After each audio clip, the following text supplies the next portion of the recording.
बहुत समय पहले की बात है। भारत के एक दूर दराज इलाके में बसा था सूरजपुर गांव। गांव देखने में तो हरा भरा था।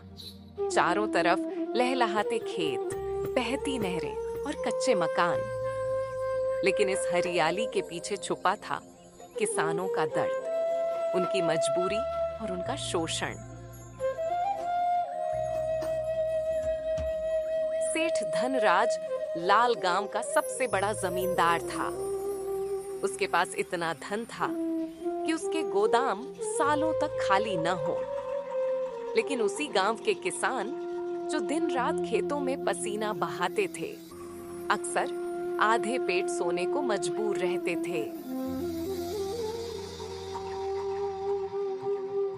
इस गांव में एक नाम ऐसा था जिसे सुनते ही किसानों के चेहरे उतर जाते थे, सेठ धनराज लाल। भोलू, इस गांव में असली मालिक कौन है ये सब जानते हैं। किसान तो बस मेहनत करने के लिए पैदा हुए हैं। उनके हिस्से में हल और फावड़ा है और मेरे हिस्से में उनकी मेहनत का फल। सच कहा सेठ जी, आपकी एक आवाज पर पूरा गांव हिल जाता है। किसान आपकी शर्तों पर आंख बंद करके जमीन ले लेते हैं, क्योंकि उनके पास कोई रास्ता नहीं होता। भूख इंसान को मजबूर बना देती है। इसी गांव में रहता था एक गरीब किसान, रामलाल। फटा कुर्ता, झुकी हुई कमर और चेहरे पर हमेशा चिंता की लकीरें। उसकी छोटी सी झोपड़ी में उसकी पत्नी और 2 बच्चे रहते थे। हर सुबह रामलाल सूरज निकलने से पहले खेत में चला जाता। धूप हो या बारिश, वो बिना रुके मेहनत करता।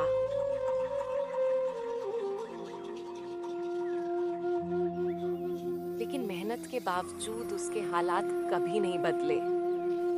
एक दिन उसकी पत्नी बोली, अगर इस साल भी खेत नहीं मिला तो बच्चों की पढ़ाई छूट जाएगी। रामलाल ने भारी मन से फैसला किया। अगले ही दिन वो सेठ धनराज लाल के दरवाजे पर पहुंचा। हाथ जोड़कर बोला, सुना है आप जमीन ठेके पर देते हैं। अगर इस साल थोड़ी जमीन मिल जाए तो मेरे बच्चों का भविष्य बच जाएगा। सेठ ने ऊपर से नीचे तक देखा, फिर नकली मुस्कान के साथ बोला, ठीक है रामलाल, लेकिन मेरी एक शर्त है। जो कहेंगे मंजूर है सेठ जी। 1 साल बाद जो भी फसल होगी, आधी मेरी और आधी तुम्हारी। अगले दिन से रामलाल खेत में जुट गया। उसने धान की फसल बोई, दिन रात मेहनत की। गरीबी सोचने का मौका नहीं देती। रामलाल ने तुरंत हामी भर दी। जब बाकी लोग आराम करते, रामलाल तब भी खेत में होता। धीरे धीरे खेत में हरियाली छा गई। धान की बालियां लहराने लगीं। गांव के लोग कहने लगे, इस साल रामलाल की फसल बहुत अच्छी है। रामलाल के दिल में भी उम्मीद जगी। अगर आधी भी बच गई तो घर की हालत सुधर जाएगी। कटाई का दिन आया। रामलाल खुशी खुशी फसल काटने लगा।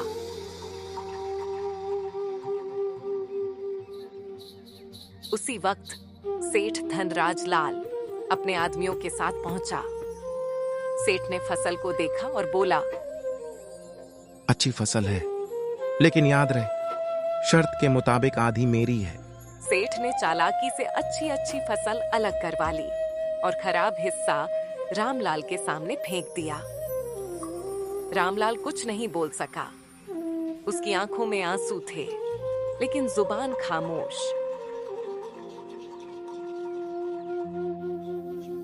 उस रात वो आसमान की ओर देखकर बोला, हे भगवान, क्या किसान का जन्म ही सहने के लिए हुआ है? कुछ महीनों बाद गांव में एक खबर फैल गई।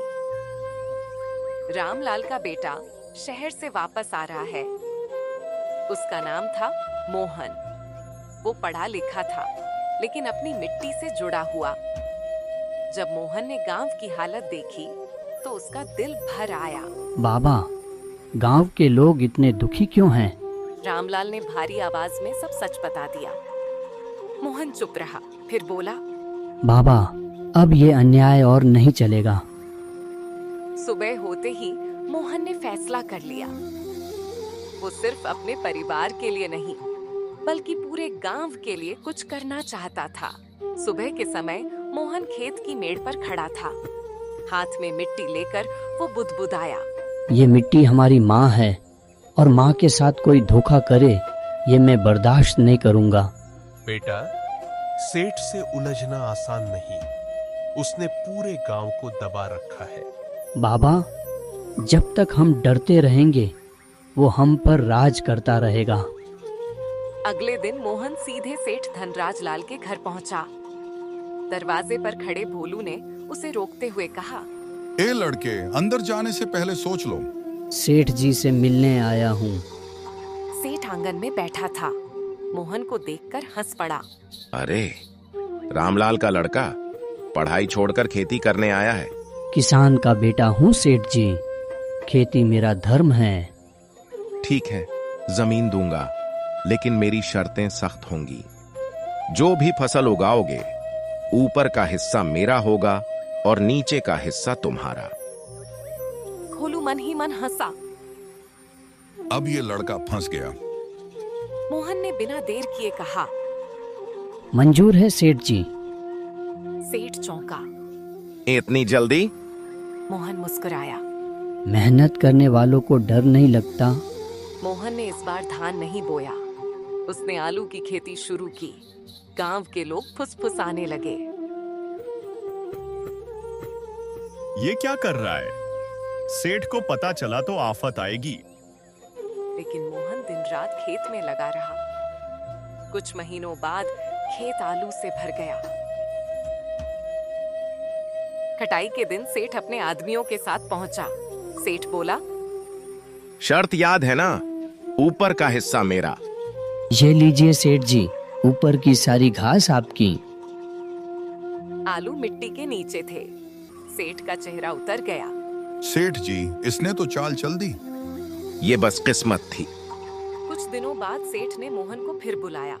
सेठ बोला, इस बार नीचे का हिस्सा मेरा होगा, ऊपर का तेरा। मोहन ने फिर हामी भर दी। रामलाल घबरा गया। बेटा, अब कैसे बचेगा? बाबा, भरोसा रखो। मोहन ने इस बार गेहूं बोया। समय पर सिंचाई, समय पर मेहनत।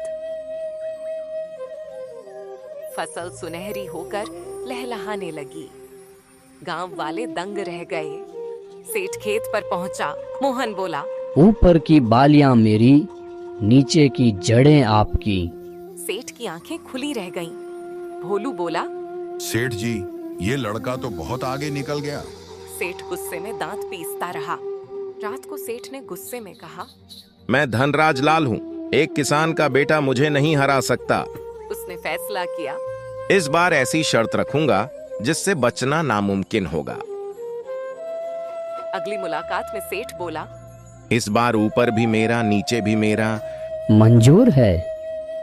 रामलाल हैरान रह गया। मोहन मन ही मन मुस्कुराया। अब असली खेल शुरू होगा। मोहन सेठ की आखिरी शर्त सुनकर घर लौट आया। रास्ते भर उसके चेहरे पर अजीब सी शांति थी। ना डर, ना घबराहट, बस आत्मविश्वास। बेटा, ऊपर भी सेठ का, नीचे भी सेठ का, फिर हमारे हाथ क्या आएगा? बाबा, किसान का असली हथियार यही मिट्टी है। जिसने इसे समझ लिया वो कभी हारता नहीं। इस बार मोहन ने पूरे खेत में गन्ने की खेती शुरू कर दी।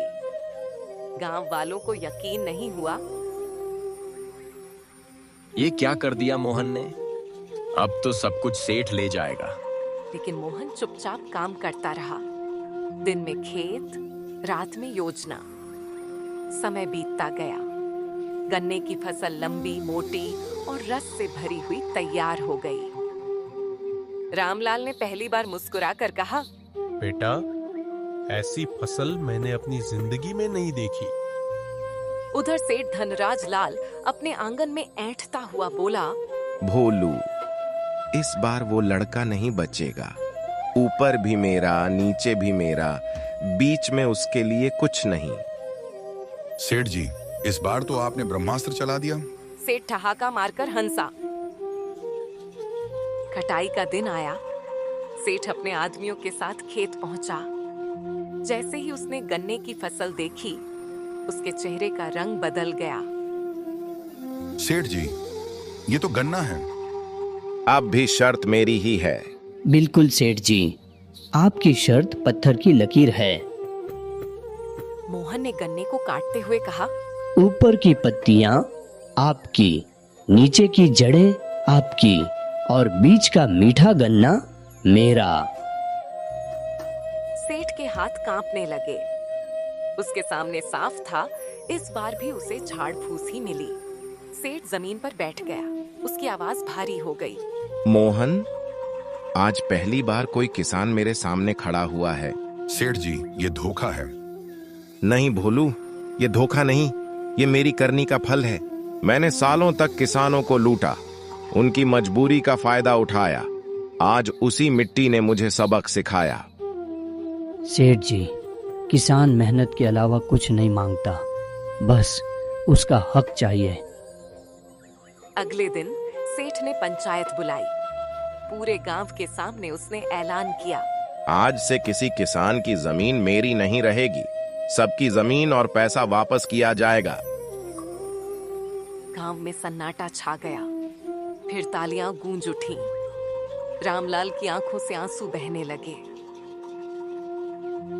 मोहन ने गन्ने की कमाई से गांव के बच्चों के लिए स्कूल शुरू कराया। अब किसान अपनी जमीन पर खुद खेती करने लगे। सेठ धनराज लाल भी बदल गया। वो अब मजदूरी का पूरा दाम देता था।